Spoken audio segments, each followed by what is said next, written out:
मुंशी प्रेमचंद की ईदगाह कहानी UGC net MP set या फिर टीजीटी पीजीटी सभी के लिए इतनी इंपॉर्टेंट है। यहाँ से कोई प्रश्न ना बने ऐसा कभी हो या हुआ ही नहीं है, ना ही हो सकता है। सभी कहानियों में सबसे ज्यादा इंपॉर्टेंट ये कहानी है। यहाँ से हर बार 2-3% जरूर बनते हैं, चाहे आप कोई भी पीवाई क्यू सेट उठा के देख लीजिए। ठीक है, तो ये कहानी हम लाइन बाई लाइन पढ़ेंगे क्योंकि इसमें से क्वेश्चन ऐसे ही बनते हैं। पूरी कहानी आप पढ़ेंगे तभी आपको सब कुछ समझ में आ जाएगा। तो मैं आपसे यही रिक्वेस्ट करूँगी और आपके भले के लिए है कि आपको वीडियो को स्किप नहीं करना है, पूरी ज़रूर देख लेना। जब आपके पास टाइम हो तब देख लीजिएगा, ठीक है? ज़रूरी नहीं है आप जब डालूँ तभी देखो, जब मन करे तब देख लेना, लेकिन पूरा ज़रूर पढ़ के पढ़ लेना, है ना? बहुत ही इम्पोर्टेंट है। साथ में हम इसमें 20 एमसीक्यू भी देखने वाले हैं जो आपके लिए इम्पोर्टेंट रहेंगे। तो चलती हूँ भई बिना देरी किए। ईदगाह कहानी मुंशी प्रेमचंद जी के द्वारा लिखी गई है, ये तो आपको बता ही दिया है मैंने, जो सर्वप्रथम अगस्त 1933 ईस्वी में चांद पत्रिका में प्रकाशित हुई थी। ठीक है, ये चांद पत्रिका में प्रकाशित हुई थी। आसान है ट्रिक या लगाना। ईद वैसे भी ईद का चांद या फिर ईद का चांद देखकर ही जो व्रत होता है वो शायद पूरा होता है ना? और बोलते भी ईद का चांद हो गया भाई, तो है ना? तो चांद पत्रिका याद रखना 1933 ईस्वी में ही प्रकाशित हुई थी। इसके बाद ईद कहानी 3 भागों में विभक्त है। इसी तरह आपको सब कुछ हाइलाइट मिलेगा आगे भी, है ना? आपको आसानी से समझ में भई आ जाना चाहिए मेरे अकॉर्डिंग तो। 3 भागों में विभक्त है, जिसे मानसरोवर भाग 1 में संकलित किया गया है। ठीक है, जो ईदगाह कहानी है 3 भागों में विभक्त है, ये याद रखना। और बाल मनोविज्ञान पर लिखी गई ये कहानी है, जो कि हिंदी की सर्वश्रेष्ठ कहानियों में शिखर पर आती है। ठीक है, हिंदी की सर्वश्रेष्ठ कहानियों में शिखर यानी कि चोटी पर ये कहानी है, सब सर्वश्रेष्ठ ये कहानी है जो कि बाल मनोविज्ञान पर लिखी गई है। आगे चलते हैं, अब हम इसको लाइन बाई लाइन पढ़ेंगे। उम्मीद करती हूँ कि आपको सब कुछ समझ में आ जाएगा। कहानी है रमजान के पूरे 30 रोज़ों के बाद ईद आई है। ये तो आप जानते ही होंगे, है ना? हमारे आस-पास कहीं न कहीं मुस्लिम वगैरह रहते ही हैं, तो हम इतना तो समझते ही हैं। रमजान का जो महीना होता है, वो पूरे 30 दिन का होता है, यानी कि पूरा 1 महीना रमजान का व्रत रखते हैं ये लोग और उसके बाद ईद आती है। कितना मनोहर, कितना सुहावना प्रभात है। जब कोई भी किसी का त्योहार होता है, तो उस दिन सुहावना लगता ही है। हमारे जैसे दिवाली, होली होती है, हमें उस दिन बहुत ही अच्छा महसूस होता है। वृक्षों पर अजीब हरियाली है, खेतों में कुछ अजीब रौनक है, आसमान पर कुछ अजीब लालिमा है। जो इम्पोर्टेंट पॉइंट होंगे, उस पर मैं थोड़ा-सा आगे फ़ोकस करने की कोशिश करूँगी। जो इम्पोर्टेंट थोड़ा-सा नहीं पूछा जाता, उसको मैं फ्लो में पढ़ूँगी, ठीक है? तो परेशान मत होना। आज का सूर्य देखो कितना प्यारा, कितना शीतल है, यानी संसार को ईद की बधाई दे रहा है। ऐसा लग रहा है सूर्य भी जैसे संसार को ईद की बधाई दे रहा हो। गाँव में कितनी हलचल है, ईदगाह जाने की तैयारियां हो रही हैं। किसी के कुर्ते में बटन नहीं है, पड़ोस के घर में सुई धागा लेने के लिए दौड़ा जा रहा है। किसी के जूते कड़े हो गए हैं, उनमें तेल डालने के लिए तेली के घर पर भागा जा रहा है। यानी कि कहने का मतलब ये है कि सब लोग ईद की खुशी में यानी कि ईद मनाने के लिए ईदगाह बोलते हैं मस्जिद को, मस्जिद जा रहे हैं। मस्जिद जाने के लिए और जो मेला लगा हुआ है उसको देखने जाने के लिए अपनी तैयारी में जुटे हुए हैं। जल्दी-जल्दी बैलों को सानी पानी दे दें। ईदगाह से लौटते-लौटते दोपहर हो जाएगी। 3 कोस का पैदल रास्ता, रास्ता कितने कोस का था? 3 कोस का पैदल रास्ता था। फिर सैकड़ों आदमियों से मिलना और भेंटना भी है। दोपहर के पहले लौटना असंभव है। लड़के सबसे ज़्यादा प्रसन्न हैं। किसी ने 1 रोज़ा रखा है और वह भी दोपहर तक, तो किसी ने वह भी नहीं रखा। लेकिन ईदगाह जाने की खुशी उनके हिस्से की चीज़ है। रोज़े बड़े बूढ़ों के लिए होंगे, उनके लिए तो ईद है। यानी कि बच्चे तो त्योहार की खुशी मनाते हैं, उन्हें व्रत क्या रखना है ना?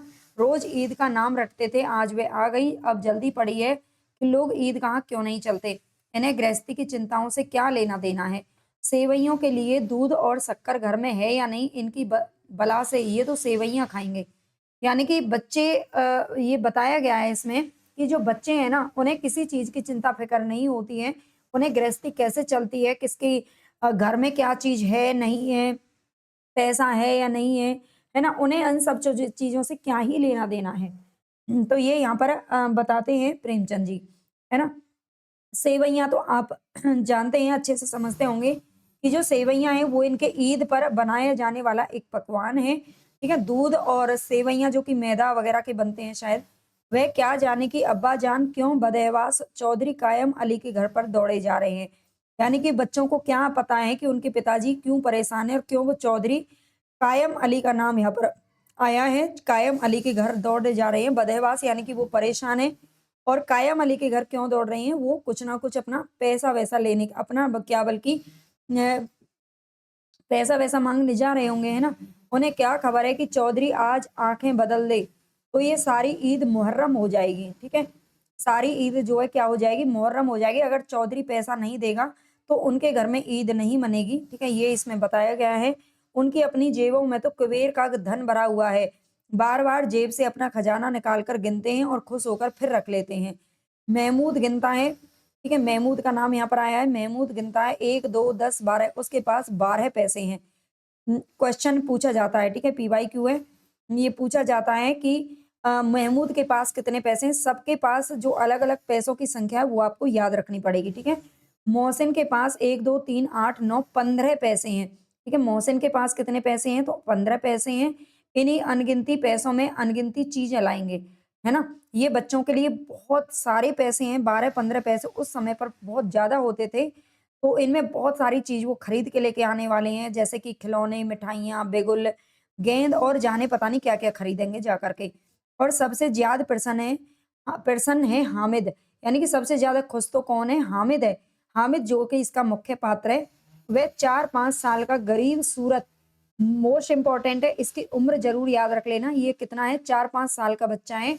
पेपर में अगर आता है तो 5 साल पूछा गया था पहले, तो ज़रूर याद रख लेना 4-5 साल का वो लगभग बच्चा है, गरीब है, सूरत दुबला-पतला लड़का जिसका बाप गत वर्ष यानी कि पिछले वर्ष उसका पिताजी हैजे की भेंट हो गया था, यानी कि हैजे की भेंट चढ़ गया और हैजे से उसकी मृत्यु हो गई थी, ये समझ लेना, ठीक है? क्वेश्चन पूछा जाता है जो हामिद है उसके पिता की मृत्यु किस बीमारी से हुई थी, किस कारण हुई थी? तो ये हैजे के कारण हुई थी, हैजे में मर गया था और माँ तो पता नहीं, ना जाने क्यों पीली होती-होती एक दिन मर ही गई, है ना? माँ को तो पता नहीं क्या बीमारी हुई कि वो पीली होते-होते ही यानी कि जैसे कमज़ोरी में या फिर गरीबी के कारण, ठीक है? माँ उसकी पीली होती-होती ही मर गई। किसी को पता ना चला कि क्या बीमारी है, उसकी बीमारी का किसी को पता नहीं है। कहती तो कौन सुनने वाला था, दिल पर जो कुछ बीतती थी वह दिल में ही सहती थी और जब नहीं सहा गया तो संसार से विदा हो गई। अब हामिद अपनी बूढ़ी दादी अमीना की गोद में सोता है, ठीक है? और वह उतना ही प्रसन्न है। हामिद जो है 4-5 साल का बच्चा है, ज़्यादा उसे पता नहीं है कुछ भी और बूढ़ी दादी किसके साथ रहता है? अमीना के साथ रहता है। उसके अब्बाजान रुपए कमाने गए हैं, बहुत सी थैलियाँ लेकर के आएँगे। अम्मी जान अल्लाह मियाँ के घर से उसके लिए बड़ी अच्छी-अच्छी चीज़ें लाने गई हैं, इसलिए हामिद प्रसन्न है। यानी कि हामिद को ये नहीं पता है कि मृत्यु क्या होती है, जन्म क्या होता है। उसको वो बच्चा है अभी 4-5 साल का और उसको उसकी दादी ने यही कह रखा है कि तुम्हारे पिताजी पैसे कमाने के लिए बाहर गए हुए हैं और बहुत सारा पैसा कमा करके लेके आएँगे, ठीक है? ये उसको बताया गया है। आशा तो बड़ी चीज़ है यानी कि उस बच्चे के अंदर सिर्फ़ आशा है और फिर बच्चों की आशा। वो इसलिए खुश है क्योंकि उसको यही कहा जा रहा है कि एक दिन उनके घर में भी बहुत सारे पैसे आ जाएँगे, इसलिए वो बहुत खुश है। उसकी उ उनकी कल्पना तो राई का पर्वत बना लेती है। यहाँ पर बच्चों का जो मन है उसके बारे में बताया गया है। तो मन बच्चे कैसे होते हैं, वो कल्पना करते राई का पर्वत बना लेते हैं। हामिद के पाँव में जूते नहीं हैं, सिर पर एक पुरानी-धुरानी टोपी है। जिसका गोटा काला पड़ गया है, फिर भी वह बहुत प्रसन्न है। जब उसके अब्बाजान थैलियाँ और अम्मीजान नियामतें लेकर आएँगी, तो वह दिल के अरमान निकाल लेगा। तब देखेगा महमूद, मोहसिन, नूरे और सम्मी कहाँ से उतने पैसे निकालेंगे। अभागिन अमीना जो कि उसकी दादी है, अपनी कोठरी में बैठी-बैठी रो रही है।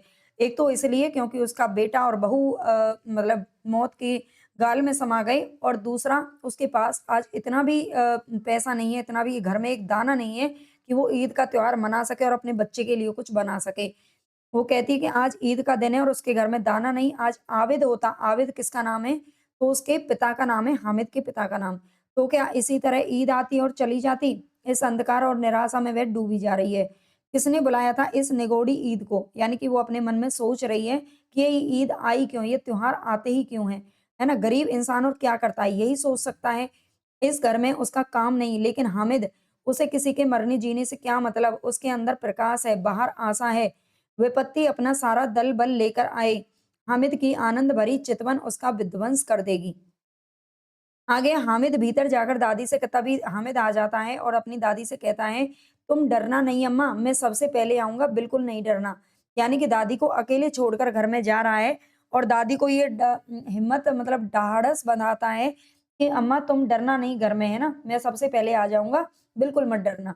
अमीना का दिल कचोट रहा है, गाँव के बच्चे अपने-अपने बाप के साथ जा रहे हैं, ठीक है? अपने-अपने बड़ों के साथ जाते हैं, जैसे कि बच्चे जाते ही हैं मेले में, अपने किसी न किसी बड़े के साथ। लेकिन हामिद का तो पिता और माता दोनों ही नहीं है। हामिद का बाप अमीना के सिवा और कौन है? और उसे अकेले मेले कैसे जाने दें, उसकी दादी को ये चिंता खाई जा रही है। उस भीड़-भाड़ से बच्चा कहीं खो जाए तो क्या होगा? नहीं, अमीना उसे यूँ जाने नहीं वो मन ही मन में सोच रही है कि अमीना उसे यूँ ना जाने देगी, नन्ही-सी जान है।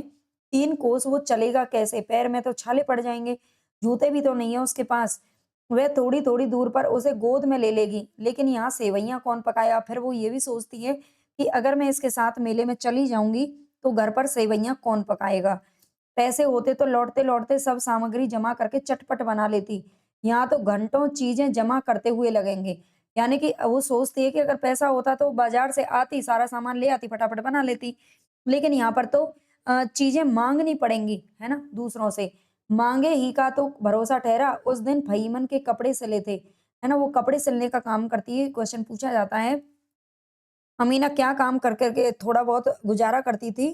तो वो कपड़े सिलती थी, ठीक है? फ़हीमन यानी कि कोई किसी के प कपड़े उसने सिले थे, 8 आने पैसे मिले थे। कितने पैसे मिले थे कपड़े सिलने के? 8 आने पैसे मिले थे। उस अठन्नी को ईमान की तरह बचाती चली आ रही थी इस ईद के लिए। लेकिन कल ग्वालन सिर पर सवार हो गई तो क्या करती? हामिद के लिए कुछ नहीं है, तो 2 पैसे का दूध तो चाहिए ही। अब तो कुल 2 आने पैसे बच रहे हैं। 3 पैसे हामिद की जेब में 5 अमीना के बटुए में, ठीक है? 3 पैसे यानी कि अमी हामिद मेले में जा रहा है तो उसके पास भी तो कुछ पैसे होने चाहिए। तो पा 3 पैसे हामिद की जेब में उसने दे दिए हैं, ठीक है? कितने पैसे देती है हामिद को? 3 पैसे देती है ध्यान रखना, 5 अमीना के बटुए में। यही तो बिसात है और ईद का त्योहार। अल्लाह ही बेड़ा पार लगाए। धोबन और नाइन और मेहतरानी और चूड़ी हारिन यानी कि माँगने के लिए जब कोई त्योहार वगैरह होता है तो आप देखेंगे, है ना? ये बात हम दिवाली मनाते हैं तो हम दिवाली पे देखते हैं बहुत सारे लोग आते हैं जो माँगने के लिए आते हैं उनकी उन्हें भी कुछ ना कुछ इनाम चाहिए त्योहार पर, है ना? तो वो ये सोच रही है कि अगर कुछ भी नहीं बनाऊँगी तो ये सब भी तो आएँगी, इनको भी तो सेवइयाँ चाहिए, है ना? और थोड़ा किसी को आँखों नहीं लगता, मतलब थोड़ा अगर किसी को दें ना तो मुँह बनाती हैं, किस-किस से मुँह चुराएँगी और मुँह क्यों चुराए? साल भर का त्योहार है। ज़िंदगी खैरियत से रहे, उनकी तकदीर भी तो उसी के साथ है। बच्चे को खुदा सलामत रखे, दिन भी कट जाएँगे। वो बैठी-बैठी बेचारी अपने ख्वाबों का पुलाव बना रही है। गाँव से मेला चला यानी कि गाँव से मेले के लिए लोग चल देते हैं और बच्चों के साथ में हामिद भी जा रहा था। कभी सबके सब दौड़कर आगे निकल जाते, फिर किसी पेड़ के नीचे खड़े होकर साथ वालों का इंतजार करते। यह लोग क्यों इतना धीरे-धीरे चल रहे हैं? हामिद के पैरों में तो जैसे पर लग गए हैं। ठीक है, सारे लोग धीरे-धीरे चल रहे हैं लेकिन हामिद तेजी से दौड़ा जा रहा है। वह कभी थक सकता है। शहर का दामन आ गया यानी कि शहर में लगभग वो शहर की सीमा में घुस चुके थे।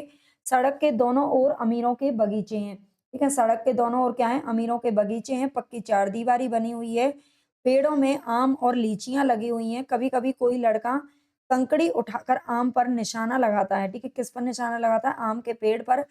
माली अंदर से गाली देता हुआ निकलता है, लड़के वहाँ से 1 फर्लांग पर हैं, खूब हँस रहे हैं, माली को कैसा उल्लू बनाया है।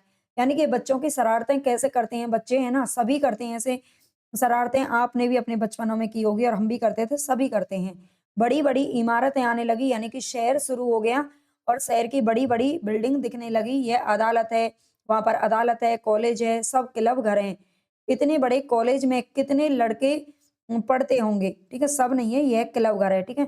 और इतने बड़े कॉलेज में कितने लड़के पढ़ते होंगे? उनके मन में ये सवाल आता है, सब लड़के नहीं हैं जी, बड़े-बड़े आदमी हैं, सच उनकी बड़ी-बड़े मूँछें हैं, इतने बड़े हो गए अभी तक पढ़ने जाते हैं। तो वो बच्चों को देख कर के मतलब कॉलेज में जो लड़के हैं उन पर यहाँ उनको यहाँ पर जो बच्चे हैं वो अपने मन में उनके बारे में जो है विचार पेश कर रहे हैं। ना जाने कब तक पढ़ेंगे और क्या करेंगे इतना पढ़कर। हामिद के मदरसे में तो 2-3 बड़े-बड़े लड़के हैं बस, है ना? बिल्कुल 3 कौड़ी के 2 कौड़ी के नहीं बल्कि 3 कौड़ी के, रोज़ मार खाते हैं, काम से जी चुराने वाले हैं। इस जगह भी उसी तरह के लोग होंगे और क्या, है ना? वो बच्चे आपस में बातचीत कर रहे हैं। क्लब घर में जादू होता है, सुनाएँ या मुर्दों की खोपड़ियाँ दौड़ती हैं, ठीक है? और बड़े-बड़े तमाशे होते हैं पर किसी को अंदर नहीं जाने देते और वहाँ शाम को साहब लोग खेलते हैं। बड़े-बड़े आदमी खेलते हैं मूँछों दाढ़ी वाले और मेमें भी खेलती हैं सच। मेमें यानी कि ये आप समझ ही गए होंगे, हमारी अम्मा को वह दे दो क्या नाम है बैट, तो उसे पकड़ ही ना सकें तो घुमाते ही लुढ़क जाएँगी। वो कह रही हैं कि मैम यानी कि जो अंग्रेज़ों के साथ आई हुई जो लेडीज़ हैं, अंग्रेज़ हैं जो, ठीक है? उनके लिए बोल रहे हैं अंग्रेज़ लेडीज़ हैं जो कि उन वो तो खेलती हैं साथ में, ठीक है? बैट बॉल वगैरह सारे खेल खेलती हैं, लोगों के मर्दों के साथ में, लेकिन हमारी अम्मा को अगर कोई बैट भी हाथ में दे दिया ना, तो उसको भी घुमाते ही लुढ़क जाएँगी, है ना? तो ये यहाँ पर थोड़ा-सा अंग्रेज बाहर के लोगों और हमारी जो महिलाएँ हैं ना, भारतीय महिलाएँ, उन पर भी यहाँ पर तंज कसा गया है।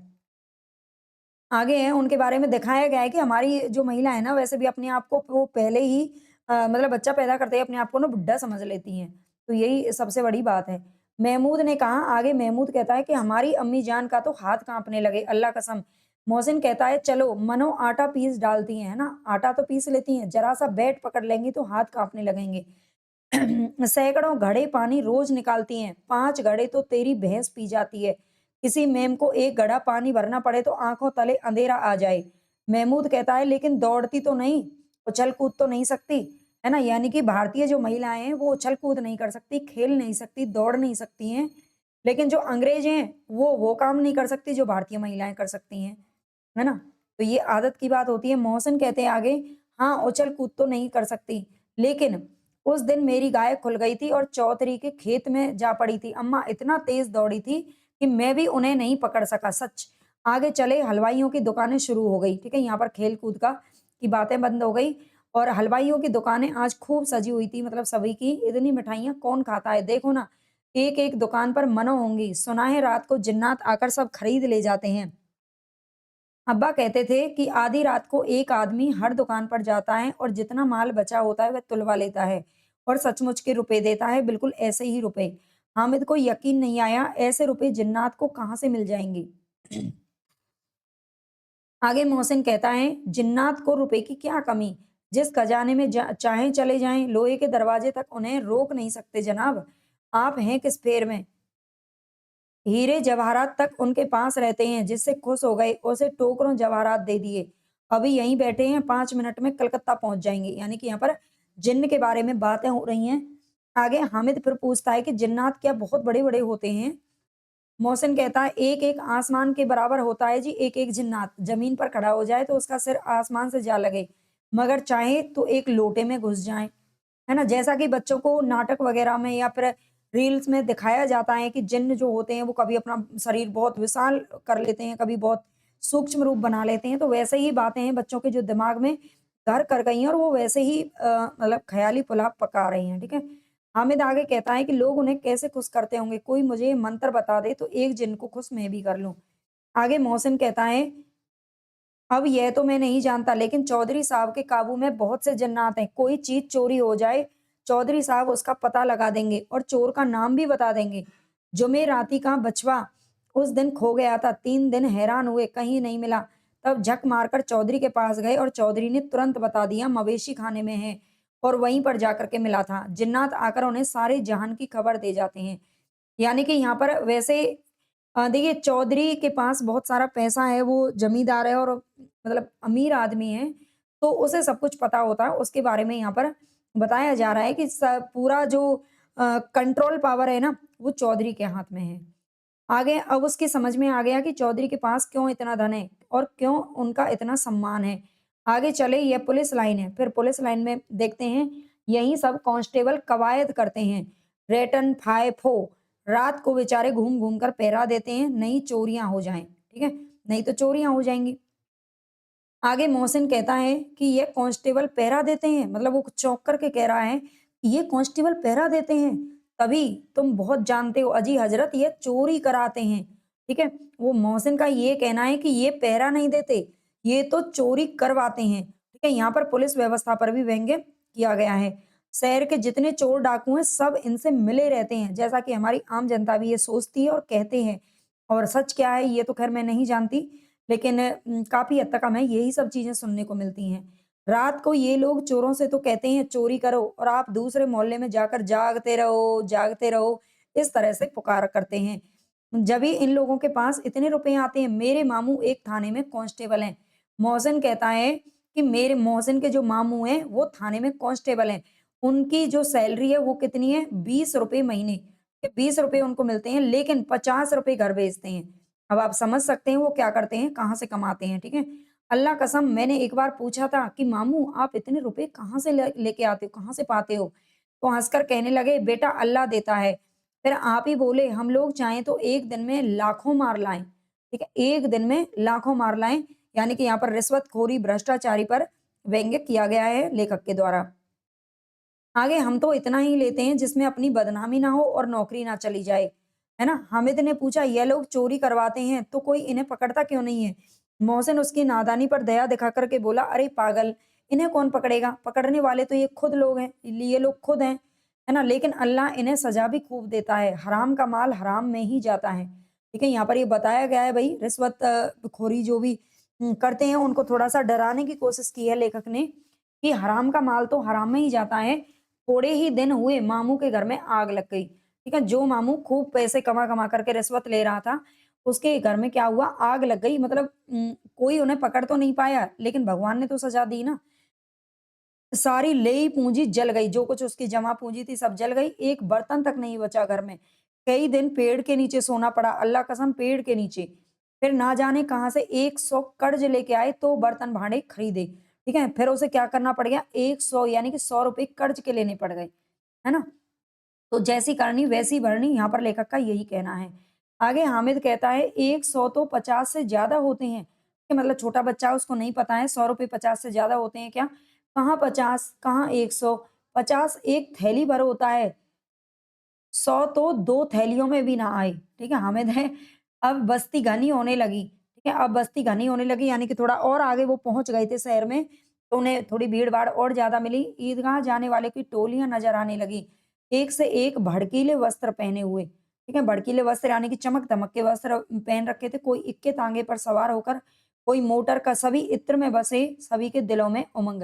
ग्रामीणों का ये छोटा-सा दल अपनी विपन्नता से बेखबर संतोष और धैर्य में मगन चला जा रहा था। बच्चों के लिए नगर की सभी चीज़ें अनोखी थी, जिस चीज़ की ओर ताकते ही रह जाते, है ना? यानी कि जो बच्चे हैं गाँव से आए हुए हैं, उन्होंने ये जो चमक-धमक है वो शहर की देखी तो है नहीं, मेला देखने आए हैं, तो मेले में जो चीज़ भी उन्हें दिखती है, मिठाई दिख गई तो मिठाई की तरफ देखते चले गए, है ना?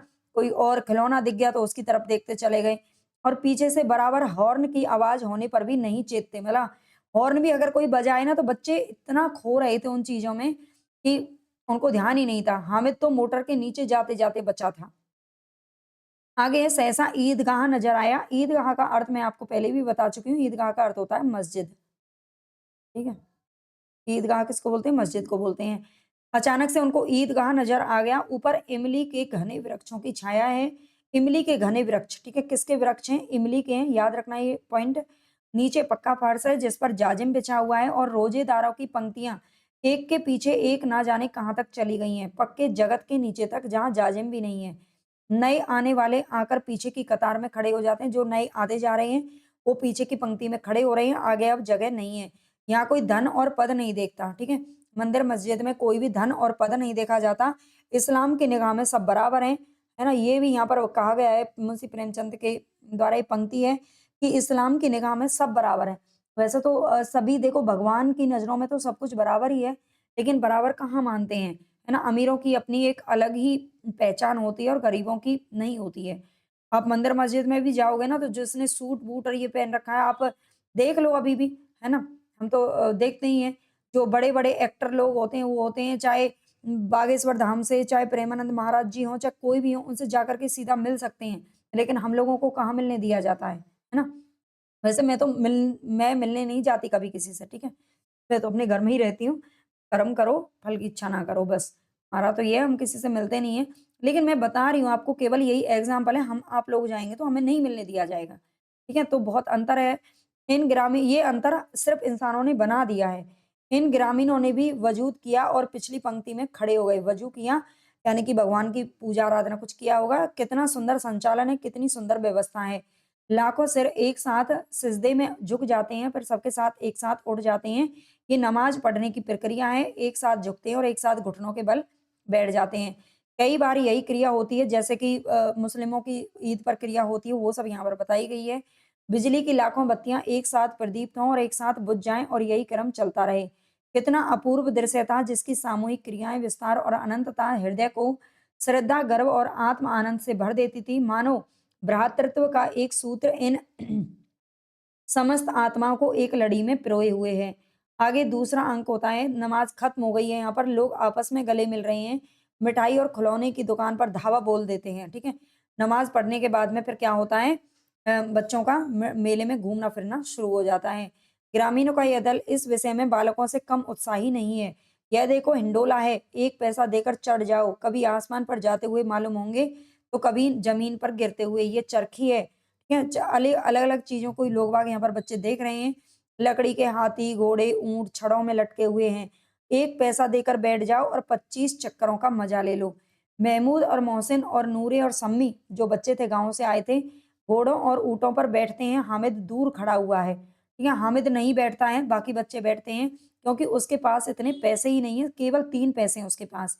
अपने कोष का 1/3 ज़रा-सा चक्कर खाने के लिए नहीं दे सकता। वो सोचता है कि ज़रा-सा चक्कर ही तो खाना है ना? इसके लिए मैं पैसा क्यों दूँ? सब चरखियों से उतरते हैं, अब खिलौने खरीदेंगे। इधर दुकानों की कतार लगी हुई हैं, तरह-तरह के खिलौने हैं, सिपाही और गुजरिया, राजा और वकील, भिश्ती और धोबन और साधु, ठीक है? मिट्टी के खिलौने बने हुए हैं अलग-अलग वेश में। वाह! कितने सुंदर खिलौने हैं। अब बोला ही चाहते हैं, महमूद सिपाही लेता है, ठीक है? जो महमूद है, वो क्या खरीदता है? मिट्टी का खिलौना लेता है जो कि सिप टाइम लगा। जो सिपाही के वेश में है, खाकी वर्दी और लाल पगड़ी वाला, कंधे पर बंदूक रखे हुए मालूम होता है अभी कवायद किए चला आ रहा है। मोहसिन को भिश्ती पसंद आता है, ठीक है? मोहसिन क्या खरीदता है? भिश्ती खरीदता है जो मैं यहाँ पर आपके लिए मोहसिन को क्या पसंद आता है? तो भिश्ती पसंद आता है, ठीक है? मोहसिन क्या खरीदता है? भिश्ती खरीदता है। महमूद क्या लेता है? सिपाही लेता है। कमर झुकी हुई है भिश्ती की, ऊपर मशक रखे हुए है, मशक का मुँह एक हाथ से पकड़े हुए है। मशक आप शायद समझते होंगे जो मतलब किसी जानवरों की खाल से बनाया जाता है मशक जिसमें पानी भरा होता है। ये सब की चीज़ें पहले के ज़माने में चलती थी भिश्ती वगैरह, आजकल तो पानी वैसे भी जगह-जगह पर मिल मिल जाता है ना? कितना प्रसन्न है, शायद कोई गीत गा रहा है। बस मशक से पानी उड़ेलना ही चाहता है। नूरे को वकील से प्रेम है, ठीक है? नूरे क्या खरीदता है, तो ये वकील खरीदता है, वकील वाला खिलौना, ठीक है? कैसी विद्वता है उसके मुख पर, काला चोगा, नीचे सफ़ेद अचकन, अचकन के सामने की जेब में घड़ी, सुनहरी जंजीर उसने पहनी हुई है, एक हाथ में कानून का पोथा लिए हुए है। मालूम होता है अभी किसी अदालत से जिरह या बहस किए चले आ रहे हैं। ये सब 2-2 पैसे के खिलौने हैं। ये सारे जो खिलौने बच्चे खरीद रहे हैं, वो कितने के हैं? 2-2 पैसे के खिलौने हैं। हामिद के पास तो कुल 3 ही पैसे हैं। इतने महँगे खिलौने वह कैसे ले? क्या वो खिलौने नहीं खरीदता क्योंकि उसके पास केवल कितने हैं? 3 ही पैसे हैं, इसलिए वो नहीं लेता एक भी खिलौना, ठीक है? इतने महँगे खिलौने वो नहीं लेता है, 2-2 पैसे के सारे खिलौने हैं। खिलौना कहीं हाथ से छूट पड़े तो चूर-चूर हो जाए। बेचारा अपने मन को बहला रहा है, जब हमारे पास कुछ नहीं होता है तो फिर यही सोच लेते हैं ज़रा पानी पड़े तो सारा रंग खुल जाए। ऐसे खिलौने लेकर वह क्या करेगा, ये किस काम के हैं? वो अपने मन को समझा रहा है। आगे मोहसिन कहता है कि मेरा भिश्ती रोज़ पानी दे जाएगा साँझ-सवेरे। महमूद कहता है और मेरा सिपाही घर का पहरा देगा, कोई चोर आएगा तो फौरन बंदूक से फायर कर देगा। नूरे कहता है और मेरा वकील तो खूब मुकदमा लड़ेगा, मतलब बच्चे हैं उनमें असली जो वास्तविकता है उसको देख रहे हैं। सम्मी कहती है और मेरी धोबन रोज कपड़े धोएगी, यानी सम्मी क्या खरीदती है? धोबन खरीदती है, ठीक है। सम्मी क्या खरीदती है? धोबन खरीदती है और कहती है कि ये तो रोज कपड़े धोएगी। हामिद खिलौनों की निंदा करते हुए कहता है मिट्टी ही के तो हैं, गिरे तो चकनाचूर हो जाएं, लेकिन ललचाई हुई आंखों से खिलौनों को देख रहा है, यानी कि उसका मन बहुत है कि वो खिलौने खरीदे, है ना? घूमे-फिरे, कुछ खाए, लेकिन वो क्या करता है, उसके पास 3 ही पैसे हैं, इसलिए वो कुछ नहीं खरीदता है और चाहता है कि ज़रा देर के लिए उन्हें हाथ में ले सकता। मतलब एक बार बस वो उन खिलौनों को अपने हाथ में लेना चाहता है, उनको छूना चाहता है। उसके हाथ अनायास ही लपकते हैं, लेकिन लड़के इतने त्यागी नहीं होते हैं, विशेषकर जब अभी नया-नया शौक है उनको। हामिद ललचाता रह जाता है, ठीक है? बच्चे अपने खिलौने एक-दूसरे को देते कहाँ हैं? खिलौने के बाद में फिर मिठाइयों की बारी आती है। किसी ने रेवड़ियाँ ले ली, किसी ने गुलाब जामुन खरीदी, तो किसी ने सोन हलवा खाया। मज़े से सब खा रहे हैं। हामिद उनकी बिरादरी से पृथक है। यानी कि हामिद के पास कम पैसे हैं, सभी के पास ज़्यादा हैं, तो सभी बच्चे कुछ ना कुछ मिठाई खरीदते हैं, हामिद बेचारा कुछ भी नहीं लेता है। ठीक है? उनकी बिरादरी से पृथक है, यानी कि साथ तो वो उन्हीं के आया था, है ना? और उन्हीं के साथ का बच्चा है, तब से बातें कर रहा था, घूम रहा था, लेकिन अब जब पैसे खर्च करने की बारी आती है, तो वो उनकी बिरादरी से अलग है। तो अपने आप में ऐसा सोच रहा है क्योंकि वो कुछ खरीद नहीं पा रहा है। अब आगे के पास 3 ही तो पैसे हैं, क्यों नहीं कुछ लेकर खाता? ललचाई आँखों से सबकी ओर देखता है। मोहसिन कहता है, "हामिद रेवड़ी ले जा, कितनी खुशबूदार है ना?" मोहसिन उससे बोलता है। हामिद को संदेह हुआ, ये केवल क्रूर विनोद है, मोहसिन इतना उदार नहीं है।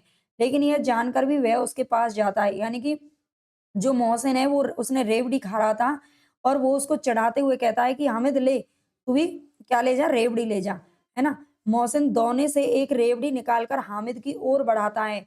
हामिद हाथ फैलाता है, मोहसिन रेवड़ी अपने मुँह में रख लेता है। महमूद, नूरे और सम्मी खूब तालियाँ बजा-बजा करके हँसते हैं, यानी कि जो मोहसिन है वो उसे रेवड़ियों से चढ़ाता है। हामिद खिसिया जाता है। मोहसिन कहता है, "अच्छा, अब की बार ज़रूर देंगे हामिद, अल्लाह कसम ले जा।" हामिद, "रखे रहो, क्या मेरे पास पैसे नहीं हैं?" सम्मी कहती है, "3 ही तो पैसे हैं, 3 पैसे में क्या-क्या लोगे?" अब बच्चे हैं, बच्चे क्या समझे किसी की परेशानी, है ना? उनको तो अपने अपने आप से मतलब है। महमूद कहता है, "हमसे गुलाब जामुन ले जाओ हामिद।" मोहसिन बदमाश है। हामिद कहता है, "मिठाई कौन बड़ी नेमत है।" यानी कि अब उसे डर लगने लगा है, वो किसी से कुछ भी चीज़ नहीं लेने जाता क्योंकि उसको डर है कि ये बच्चे तो उसका मज़ाक उड़ाएँगे।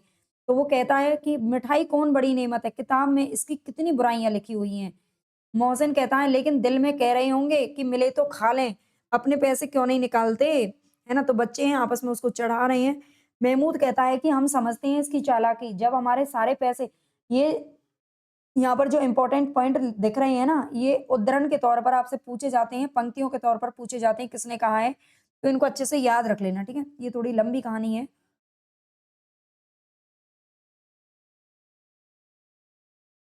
लेकिन पढ़ना तो पूरा पड़ेगा भई, है ना? पेपर पास करना है। हम समझते हैं इसकी चालाकी, जब हमारे सारे पैसे खर्च हो जाएँगे, तब हमें ललचा-ललचा कर खाएगा। मिठाइयों के बाद कुछ दुकानें लोहे की चीज़ों की, कुछ गिल्ट और कुछ नकली गहनों की भी थीं। लड़कों के लिए यहाँ कोई आकर्षण नहीं था, मतलब खिलौने और खाने की चीज़ें खरीदनी थी बच्चों को तो, वे सब आगे बढ़ जाते हैं। लेकिन हामिद लोहे की दुकान पर रुक जाता है। ठीक है? हामिद यहाँ पर लोहे की दुकान पर रुक जाता है, कई चिमटे रखे हुए थे। उसे तभी एक ख़्याल आता है कि दादी के पास चिमटा नहीं है। वो बच्चा है, उसने खिलौने नहीं लिए, उसने मतलब 3 पैसे थे, खर्च नहीं किए उसने बंदे ने एक भी पैसा और वो लोहे की दुकान पर रुक जाता है। उसको याद आता है कि उसकी दादी के पास तो चिमटा नहीं है। जब वो तवे से रोटियाँ उतारती है तो उसके हाथ जल जाते हैं। अगर वह चिमटा ले जाकर दादी को दे देगा, तो वे कितना खुश हो जाएँगी। फिर उनकी उँगलियाँ कभी नहीं जलेंगी। घर में एक काम की चीज़ तो आ ही जाएगी। खिलौने से क्या फ़ायदा? व्यर्थ में पैसे खराब होते हैं। एक छोटा बच्चा है 4-5 साल का और इतनी गहरी बात वो सोच रहा है। ये बाल मनोविज्ञान पर से संबंधित कहानी है ना? यही लेखक बताने की कोशिश कर रहे हैं। और इसमें ये भी है कि ज़िम्मेदारी होती है ना, वो एक छोटे बच्चे को भी बूढ़ा बना देती है।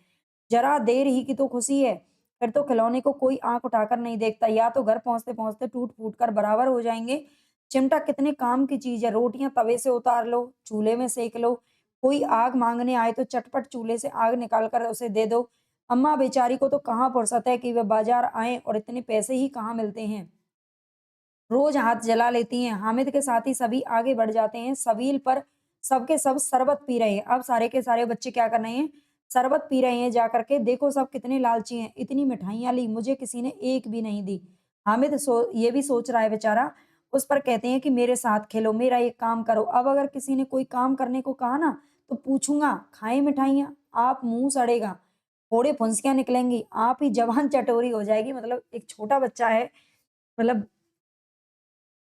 क्या है कि प्रेमचंद जी ने इतनी गहरी बातें लिखी हैं ना अपनी कहानियों में, आगे एक छोटा बच्चा है, मतलब इतना सब कुछ जब वो नहीं कर पा रहा है ना जिस काम को, उसके लिए फिर वो क्या है कि गलत चीज़ें ही सोच रहा है कि उनको सबको इनका इसका भुगतान करना पड़ेगा, ठीक है? आगे कहता है कि त जब जवान चटोरी हो जाएगी तब घर से पैसे चुराएँगे और मार खाएँगे। किताब में झूठी बातें थोड़ी ही ना लिखी हैं, मेरी जवान क्यों खराब होगी? अम्मा चिमटा देखकर ही दौड़कर मेरे हाथ से ले लेंगी और कहेंगी मेरा बच्चा अम्मा के लिए चिमटा लाया है। है ना? वो सोच रहा है कि जब मैं ये चिमटा घर लेकर के जाऊँगा, तो मेरी अम्मा कितनी खुश हो जाएँगी, है ना? और चिमटा देख कर के बहुत खुश होंगी और मुझे गले से लगा लेंगी। हज़ारों दुआएँ देंगी, फिर पड़ोस की औरतों को भी दिखाएँगी। सारे गाँव में चर्चा होने लगेगी कि हामिद चिमटा लाया है। कितना अच्छा लड़का है, इन लोगों के खिलौनों पर कौन इन्हें दुआएँ देगा? बड़ों की दुआएँ सीधे अल्लाह के दरबार में पहुँचती हैं और तुरंत सुनी भी जाती हैं। मेरे पास पैसे नहीं है, तभी तो मोहसिन और महमूद यूँ मिजाज दिखाते हैं। मैं भी इनसे मिजाज दिखाऊँगा, खेल खिलौने और खाएँ मिठाइयाँ। मैं नहीं खेलता खिलौने, किसी का मिजाज क्यों सहूँ? मैं गरीब सही, किसी से कुछ माँगने तो नहीं जाता।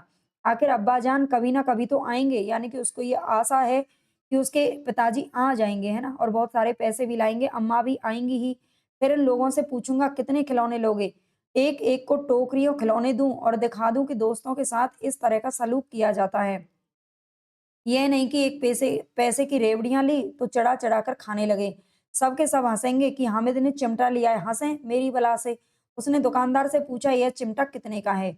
दुकानदार ने उसकी ओर देखा और कोई आदमी साथ ना देखकर कहा तुम्हारे काम का नहीं है जी। बिकाऊ है कि नहीं? हामिद पूछता है। बिकाऊ क्यों नहीं है? दुकानदार कहता है कि बिकाऊ क्यों नहीं है और यहाँ क्यों लाए हुए हैं? है ना? और यहाँ क्यों लाए हैं हम? बिकाऊ तो है। तो बताते क्यों नहीं कि कितने पैसे का है, कै पैसे का है? 6 पैसे लगेंगे। ये क्वेश्चन पूछा जाता है कि दुकानदार ने चिमटे की कीमत कितनी बताई थी? तो 6 पैसे की बताई थी। हामिद का दिल बैठ गया क्योंकि उतने पैसे तो उसके पास थे नहीं। ठीक-ठीक बताओ, आगे वो बोलता है। ठीक-ठीक 5 पैसे लगेंगे, लेना हो लो नहीं तो चलते बनो। हामिद ने कलेजा मजबूत करके कहा 3 पैसे लोगे? क्योंकि उसके पास केवल 3 ही पैसे थे। यह कहता हुआ वह आगे बढ़ गया, मतलब उसने बोल तो दिया कि 3 पैसे लोगे लेकिन आगे बढ़ गया। क्यों? क्योंकि उसे पता था कि दुकानदार उसको घुड़की मारेगा, ठीक है? लेकिन दुकानदार ने घुड़कियाँ नहीं दी, बुलाकर चिमटा दे दिया, ठीक है? दुकानदार ने चिमटा कितने पैसे में दिया था? तो 3 पैसे में दिया था, ये प्रश्न पूछा जाता है। हामिद ने उसे इस तरह कंधे पर रखा मानो कि बंदूक हो और शान से अकड़ता हुआ संगियों के पास आया, अपने दोस्तों के पास आया। जरा सुने सब के सब क्या-क्या आलोचनाएँ करते हैं। आगे देखते हैं मोहसिन कहता है हँस करके कि ये चिमटा क्यों लाया है पगले, इसे क्या करेगा? हामिद ने चिमटे को जमीन पर पटक करके कहा, जरा अपनी बिस्ती जमीन पर गिरा दो। सारी पसलियाँ चूर-चूर हो जाएँगी बच्चों की। महमूद बोला, तो ये चिमटा कोई खिलौना है? हामिद कहता है, खिलौना क्यों नहीं है? अभी कंधे पर रखा, बंदूक हो गई। हाथ में ले लिया, फ़कीरों का चिमटा हो गया। चाहूँ तो इससे मजीरे का काम भी कर सकता हूँ। एक चिमटा जमा दूँ तो तुम लोगों के सारे खिलौनों की जान निकल जाएगी। वो अपने खिलौनों की अब बढ़-चढ़ कर के प्रशंसा कर रहा है, अपने चिमटे की। तुम्हारे खिलौने कितना ही जोर लगाएँ, मेरे चिमटे का बाल भी बांका नहीं कर सकते। मेरा बहादुर शेर है चिमटा, ठीक है? अपने चिमटे को क्या कहता है? बहादुर शेर का नाम देता है। सम्मी ने खंजरी ली थी, प्रभावित होकर बोला, मेरी खंजरी से बदलोगे? 2 आने की है। प्रभावित होकर के बोली, यानी कि सम्मी कहती है कि मेरी खंजरी से अपना चिमटा बदलोगे क्या? ये 2 आने की है। हामिद ने खंजरी की ओर उपेक्षा से देखा और मेरा चिमटा चाहे तो तुम्हारी खंजरी का पेट फाड़ डालेगा। बस एक चमड़े की झिल्ली लगा दी, ढब-ढब बोलने लगी। ज़रा-सा पानी लग जाए तो खत्म हो जाए मेरा बहादुर चिमटा। ये प्रश्न पूछा जा चुका है पहले। मेरा चिमटा आग में, पानी में, आँधी में, तूफान में बराबर डटा खड़ा रहेगा। चिमटे ने सभी को मोहित कर लिया लेकिन अब पैसे किसके पास धरे थे? यानी कि अब पैसे सबने पहले ही अपने खर्च कर दिए थे। फिर मेले से दूर भी निकल आए हैं। 9 कब के बज गए, धूप तेज हो रही है, घर पहुँचने की जल्दी है। बाप से जिद भी करें तो चिमटा नहीं मिल सकता। हामिद है बड़ा चालाक, इसलिए बदमाश ने अपने पैसे बचा रखे थे। आगे अब बालकों के 2 दल हो गए, ठीक है? अब बालक 2 दल में बँट गए। मोहसिन, महमूद, सम्मी और नूरे एक तरफ हैं और हामिद अकेला दूसरी तरफ। शास्त्रार्थ हो रहा है, सम्मी तो विधर्मी हो गई, ठीक है? दूसरे पक्ष से जा मिली। लेकिन मोहसिन, महमूद और नूरे भी हामिद से 1-1, 2-2 साल बड़े होने पर भी हामिद के आघातों से आतंकित हो उठते हैं। उसके ये वैसे मूल किताब से ली गई है, शायद ये सम्मी लड़का हो, लेकिन मुझे लगा ये लड़की है ना? इसमें ऐसा कुछ बताया नहीं गया है कि ये लड़की है या लड़का है। आगे देखेंगे 2-2 साल बड़े होने पर भी हामिद के आघातों से आतंकित हो उठते हैं। उसके पास न्याय का बल है और नीति की शक्ति। एक ओर मिट्टी है, दूसरी ओर लोहा, जो इस वक्त अपने को फौलाद कह रहा है। वह अजेय घातक है। अगर कोई शेर आ जाए तो मियाँ भिश्ती के चक्के छूट जाएं। मियाँ सिपाही मिट्टी की बंदूक छोड़कर भागें। वकील साहब की नानी मर जाए, चोगे में मुंह छिपाकर जमीन पर लेट जाएं। मगर यह चिमटा, यह बहादुर, यह रुस्तमे हिंद, ये कहा जाता है है ना? चिमटे को ये उपाधि दी गई है रुस्तम हिंद की, लपक करके शेर की गर्दन पर सवार हो जाएगा और उसकी आँखें निकाल लेगा। मोहसिन ने एड़ी चोटी का जोर लगाकर कहा, "अच्छा, पानी तो नहीं भर सकता।" ठीक है? मोहसिन ने बिस्ती खरीदी था और बिस्ती पानी भरने का काम करता है। तो वो कहता है कि सारे काम कर लेगा, लेकिन बेटा ये क्या नहीं भर सकता? पानी नहीं भर सकता है मेरे बिस्ती की तरह, ठीक है? हामिद ने चिमटे को सीधा खड़ा करके कहा, "बिस्ती को एक डाँट बताएगा तो दौड़ा हुआ पानी लाकर उसके द्वार पर छिड़कने लगेगा।" कि वो कहता है कि इसके अंदर इतनी ताकत है कि बिस्ती से ही पानी भरवा लेगा। मोहसिन परास्त हो गया। वह महमूद ने कुमुक पहुँचाई, "अगर बच्चा पकड़ जाएँ, तो अदालत में बंधे-बंधे फिरेंगे, तब तो वकील साहब के पैरों पड़ोगे ना।" क्योंकि महमूद ने क्या खरीदा था? महमूद ने कुमुक पहुँचाई, ठीक है? वैसे महमूद ने क्या खरीदा था? ये वकील साहब नूरे ने खरीदा था, ठीक है? ये देख लेना। हामिद इस प्रबल तर्क का जवाब नहीं दे सका। उसने पूछा, "हमें पकड़ने कौन आएगा?" नूरे ने अकड़ कर कहा, "ये सिपाही बंदूक वाला।" आगे हामिद ने मुँह चढ़ाकर कहा, "ये बेचारे हम बहादुर रुस्तम-ए-हिंद को पकड़ेंगे।" है ना? मुँह चढ़ाकर कहा, "ये बेचारे हम बहादुर रुस्तम-ए-हिंद को पकड़ेंगे? अच्छा लाओ, अभी ज़रा कुश्ती हो जाए, इसकी सूरत देखकर दूर से ही भागेंगे। पकड़ेंगे क्या बेचारे?" मोहसिन को एक नई चोट सूझ गई, "तुम्हारे चिमटे का मुँह रोज़ आग में जलेगा।" ठीक है? उसको फिर ये और ध्यान आया, मतलब बच्चे हैं आपस में जो है बहसबाजी कर रहे हैं कि तुम्हारा चिमटा तो रोज़ आग में जलेगा। उसने समझा था कि हामिद लाजवाब हो जाएगा, लेकिन ये बात नहीं हुई। हामिद ने तुरंत जवाब दिया, "आग में बहादुरी।" ये क्वेश्चन पूछा जा चुका है। हाँ, आग में बहादुरी कूदते हैं जनाब। तुम्हारे ये वकील, सिपाही और भिश्ती लौंडियों की तरह, है ना? ये लौंडियों हैं, लौंडियों की तरह क्या किसमें घर में घुस जाएँगे। आग में कूदना वह काम है जो ये रुस्तम हिंदी कर सकता है। महमूद ने एक जोर और लगाया, "वकील साहब कुर्सी मेज़ पर बैठेंगे, तुम्हारा चिमटा तो बावर्ची खाने में ज़मीन पर पड़ा रहेगा।" इस तर्क ने सम्मी और नूरे को भी सजीव कर दिया। अब दोनों भी थोड़ा-सा और एक्टिव हो गए। "कितने ठिकाने की बात कही है पट्टे ने। चिमटा बावर्ची खाने में पड़ा रहने के सिवा और कर ही क्या सकता है?" हामिद को कोई पकड़ता हुआ जवाब नहीं सूझा, तो उसने धांधली शुरू की, "मेरा चिमटा बावर्ची खाने में नहीं रहेगा। वकील साहब कुर्सी पर बैठेंगे तो जाकर उन्हें ज़मीन पर पटक देगा और उनका कानून उनके पेट में डाल देगा।" ये भी पूछा जा चुका है, ठीक है? बहुत सारी पंक्तियाँ जो यहाँ से पूछी जा चुकी हैं, एक-एक पंक्ति में प्रश्न है, आप पढ़ लीजिएगा, ठीक है? बात कुछ बनी नहीं, खासी गाल-गलौच थी, लेकिन कानून को पेट में डालने वाली बात छा गई। ऐसी छा गई कि तीनों सूरमा मुँह ताकते रह गए, मानो कोई धेलचा कनकौआ किसी गंडे वाले कनकौए को काट गया हो। कानून मुँह से बाहर निकलने वाली चीज़ है, उसको पेट के अंदर डाल दिया जाना बेतुकी सी बात होने पर भी कुछ नयापन रखती है। हामिद ने मैदान मार लिया, यानी कि वो जीत गया, उसका चिमटा रुस्तम-ए-हिंद है। अब इसमें मोहसिन, महमूद, नूरे, सम्मी किसी को भी आपत्ति नहीं हो सकती। विजेता को हारने वालों से जो सत्कार मिलना स्वाभाविक है, वह हामिद को भी मिला। औरों ने 3-3 4-4 आने पैसे खर्च कर दिए, पर कोई काम की चीज़ नहीं ले सके। हामिद ने 3 पैसे में ही रंग जमा लिया। सच ही तो है, खिलौनों का क्या भरोसा, टूट-फूट जाएँगे। हामिद का चिमटा तो बना रहेगा बरसों तक। संधि की शर्तें तय होने लगी। मोहसिन ने कहा, "ज़रा अपना चिमटा दो, हम भी देखें, तुम हमारा बिस्ती लेकर देखो।" महमूद और नूरे ने भी अपने-अपने खिलौने पेश किए। अब वो खिलौनों को दे रहे थे। हामिद को इन शर्तों को मानने में कोई आपत्ति नहीं थी। चिमटा बारी-बारी से सबके हाथ में गया और उनके खिलौने बारी-बारी से हामिद के हाथ में आए। कितने खूबसूरत खिलौने हैं! हामिद ने हारने वालों के आँसू पोंछे। "मैं तुम्हें चढ़ा रहा था सच, यह चिमटा भला इन खिलौनों की क्या बराबरी करेगा? मालूम होता है, अब बोले, अब बोले।" लेकिन मोहसिन की पार्टी को इस दिलासे से संतोष नहीं मिला। चिमटे का सिक्का खूब बैठ गया है, चिपका हुआ टिकट अब पानी से नहीं छूट रहा है। मोहसिन कहता है, "लेकिन इन खिलौनों के लिए कोई हमें दुआ तो नहीं देगा?" महमूद कहता है, "दुआ को लिए फिरते हो, उल्टे मार ना पड़े। अम्मा ज़रूर कहेंगी कि मेले में यही मिट्टी के खिलौने मिले।" अब उनको ये डर लग रहा है कि हम क्या ले आए, है ना? हामिद को ये स्वीकार करना पड़ा कि खिलौनों को देखकर किसी की माँ इतनी खुश नहीं होंगी जितनी दादी मेरी चिमटे को देख कर के हो जाएँगी। 3 पैसों में ही तो उसे सब कुछ करना था और उन पैसों के इस उपयोग पर पछतावे की बिल्कुल ज़रूरत नहीं थी। फिर अब तो चिमटा रुस्तम-ए-हिंद है और सभी खिलौनों का बादशाह बन चुका था। रास्ते में महमूद को भूख लगी, उसके बाप ने केले खाने को दिए। महमूद ने केवल हामिद को साझी बनाया, उसके अन्य मित्र मुँह ताकते रह गए। यह उस चिमटे का प्रसाद था। थोड़ा ये कहानी आगे और भी है ना? लेकिन यहाँ पर मैंने इतना ही रखा है क्योंकि बहुत लंबी कहानी है और इतने में आपका काम चल जाएगा, ठीक है? चल जाएगा क्या, मतलब कंप्लीट हो जाएगा, ठीक है? बाकी आगे देखते हैं। मुख्य पात्रों में ये हम बहुत अच्छे से पढ़ ही चुके हैं, है ना? मुझे नहीं लगता इसको दोबारा पढ़ाने की ज़रूरत है, लेकिन मुझे यहाँ पर रखना ही था इसको।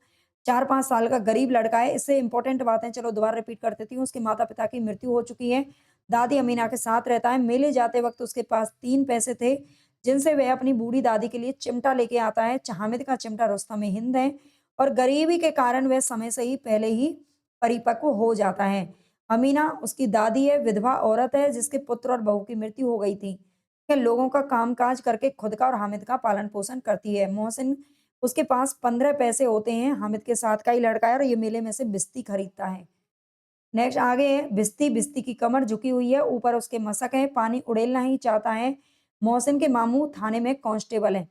महमूद हामिद के साथ का लड़का है, इसके पास 12 पैसे थे महमूद के, मेले में सिपाही खरीदता है। खाकी वर्दी और लाल पगड़ी वाला आ रहा है, कवायद लिए चला, ठीक है, ऐसा ये बोलता है। नूरे हामिद के साथ का लड़का है, यह मेले में वकील खरीदता है, कैसी विद्वता है उसके मुख पर बहस किए चले आ रहे हैं। अपने-अपने जो खिलौने हैं उनकी ये तारीफ़ें करते हैं। सम्मी ये हामिद के साथ की देखो लड़की है ये, है ना? यह मेले में से धोबिन और खंजड़ी खरीदती है। ये मैंने पहले पढ़ रखा है लेकिन ध्यान नहीं रहा। गौन पात्र है, चौधरी कयामत अली गाँव का धनवान व्यक्ति है। आबिद हामिद का बाप था जो कि हैजे से मर जाता है और माँ उसकी पीलिया से। मतलब पीले-पीले होते-होते ही मर गई थी। किसी को पता नहीं चला क्या बीमारी है, तो पीलिया इसमें बताया गया है। कांस्टेबल मोहसिन का मामू है, वेतन उसका ₹12 है, लेकिन घर पर ₹50 बेचता है। ठीक है? वेतन उसका कितना है? वैसे ₹20 बताया गया है इसकी मूल, ठीक है? अ, विशेष तथ्य बाल मनोविज्ञान पर आधारित है, मुस्लिम समाज का चित्रण है, सामाजिक आर्थिक ऊंच-नीच का वर्णन है, पुलिस विभाग में व्याप्त भ्रष्टता का वर्णन है। इसमें देख लेना ऊपर इसमें ₹20 बताया गया है, वही सही है। ठीक है? गरीबी और अभाव के कारण बचपन की मासूमियत के खत्म होने की कहानी है। ये कहानी गरीबी में भी उच्च संस्कार को चित्रित करती है। इस कहानी में बालमन और वात्सल्य सहजता का चित्रण किया गया है। दुकानदार ने चिमटे की कीमत 6 पैसे बताई थी लेकिन 3 पैसे में मिला था उसको, ठीक है?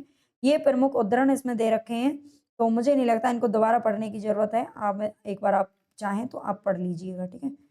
मैं यहाँ पर आपके लिए निकाल रही हूँ इनको। आगे हम इसके कुछ क्वेश्चन दिए गए हैं, मैंने यहाँ पर कुछ क्वेश्चन हैं, तो एक ये पढ़ लेना लास्ट का, थोड़ा-सा बता दें।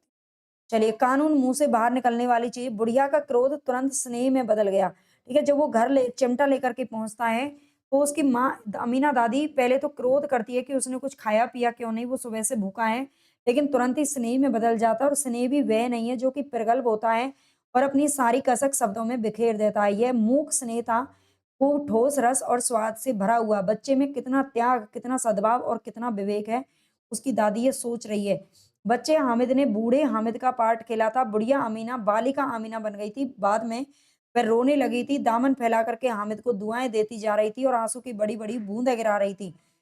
हामिद इसका रहस्य भला क्या ही समझता? तो इसके बाद वाली कहानी पार्ट का थोड़ा-सा महत्वपूर्ण प्रश्न उत्तर इसके यहाँ पर देखेंगे हम। ईदगाह कहानी में यथार्थवाद का प्रमुख आधार क्या है? अगर यहाँ तक आपको कहानी अच्छी लगी है, देखो कहानी तो मैंने नहीं लिखी, भई प्रेमचंद की कहानी अच्छी लगेगी ही। लेकिन अगर आपको ये वीडियो पसंद आ रही है, क्लास अच्छी लग रही है, तो प्लीज़ चैनल को सब्सक्राइब ज़रूर कर लेना, लाइक, शेयर ज़रूर करना अपने दोस्तों के साथ में क्योंकि यूजीसी नेट का कंप्लीट तैयारी हम कर रहे हैं। बोलते-बोलते वही मुँह सूख जाता है ना? आगे देखते हैं ईदगाह कहानी में यथार्थवाद का प्रमुख आधार क्या है? क्या धार्मिक आस्था, ग्रामीण मुस्लिम जीवन का चित्रण प्रमुख जो आधार है। अलौकिक तत्व या प्रतीकात्मक रहस्यवाद, तो ग्रामीण मुस्लिम जीवन का चित्रण इसमें किया गया है। बी ऑप्शन हमारा सही होगा। यहाँ पर मैंने ऑप्शन रख रखे हैं, क्यों? क्योंकि मुझे इसकी पीडीएफ आपको देनी है, तो इसीलिए क्वेश्चन आपको साथ मिल जाएँगे। हामिद का चरित्र किस साहित्यिक प्रवृत्ति का प्रतिनिधित्व करता है? हामिद का जो चरित्र है वो किस साहित्यिक प्रवृत्ति का, तो छायावादी, प्रगतिवादी, सामाजिक चेतना, रीतिकालीन, भक्तिकालीन, तो ये प्रगतिवादी सामाजिक चेतना का प्रतिनिधित्व करता है। नेक्स्ट है हमारा क्वेश्चन, चिमटा कहानी में किसका प्रतीक है? तो ये त्याग और उपयोगितावाद का प्रतीक है ना? त्याग और उपयोगितावाद का प्रतीक है, ये ध्यान रखना। बच्चे ने त्याग किया था अपने खिलौनों का, खेलने का, खाने का, पीने का, घूमने का। वो कुछ भी आनंद नहीं कर पाया, मेले में गया तो था और उपयोगितावाद क्योंकि उपयोगी वस्तु था चिमटा, ठीक है? बाकी के तो मिट्टी के खिलौने हैं तो टूटने ही है एक ना एक दिन। हामिद की मनोवैज्ञानिक परिपक्वता का संकेत किस घटना से मिलता है? क्या मेले में जाने से, दोस्तों से बहस करना, चिमटा खरीदना या फिर तो ये चिमटा खरीदने से, ठीक है? हामिद की मनोवैज्ञानिक जो परिपक्वता है, उसका संकेत चिमटा खरीदने से मिलता है। नेक्स्ट क्वेश्चन, ईदगाह कहानी में आर्थिक विषमता का चित्रण किस रूप में है? ईदगाह कहानी में आर्थिक विषमता का जो चित्रण है वो किस रूप में किया गया है? प्रत्यक्ष उपदेश संवादों के माध्यम से, प्रतीकात्मक, ये तो प्रतीकात्मक वस्तुओं के माध्यम से किया गया है। प्रतीकात्मक जो वस्तुएं वहां पर रखी गई हैं, है ना? उसके ईदगाह की कथा वस्तु मुख्यतः किस पर केंद्रित है ना? जो मैं कहानी में बता चुकी हूँ ना, वो यहाँ पर नहीं बता रही हैं, थोड़े से अलग क्वेश्चन है ना? कहानी में ये तो आपको पता ही है, 1933 में प्रकाशित हुआ था, प्रेमचंद के द्वारा लिखी गई है और चांद पत्रिका में प्रकाशित हुई थी। बाल मनोवैज्ञानिक के पर आधारित है, वो सब आपको पढ़ा चुके हैं, ठीक है?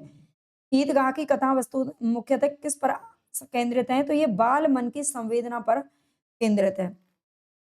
आगे ये क्वेश्चन हमारा, अमीना का चरित्र किस भाव का प्रतिनिधित्व करता है? अमीना का चरित्र, तो अमीना बूढ़ी दादी का जो चरित्र है, ये मातृत्व और करुणा का प्रतिनिधित्व करता है। नेक्स्ट क्वेश्चन, कहानी की भाषा शैली कैसी है?